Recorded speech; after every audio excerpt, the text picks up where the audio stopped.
ইন্না আযাবিল কাউসারের মাধ্যমে আল্লাহ তাআলা জানায় দিলেন ইন্না আ'তাইনাকাল কাউসার, আমি আল্লাহ আপনাকে উম্মত বানায় দিলাম। দুরুদ সুবহানাল্লাহ। নারে তাকবীর, আল্লাহু আকবার। সবাই একসাথে নারে তাকবীর। মাওলানা রফিকুল ইসলাম মাদানী সাহেবের আহ্বান,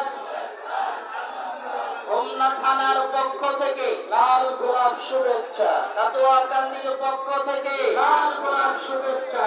আল কোরআনের আলো ঘরে ঘরে জালো, নারে তাকবীর, আল্লাহু আকবার। আপনারা বেজার না খুশি? মাওলানা রফিকুল ইসলাম মাদানী সাহেব চলে আসছেন অলরেডি স্টেজের কাছাকাছি। আপনারা সবাই বসে যান, কেউ উঠবেন না, সবাই স্ব স্থানে বসে যান। আল্লাহ তাআলা আমাদের সবাইকে কবুল করুন, সকলে বলে আমিন। মাওলানা রফিকুল ইসলাম মাদানী সাহেবকে নিয়ে ওলামায়ে কেরাম স্টেজের দিকে চলে আসতেছেন। রাস্তায় কেউ হই হুল্লোড় করবেন না, সবাই স্ব স্থানে বসে যান। আসসালামু আলাইকুম ওয়া রাহমাতুল্লাহি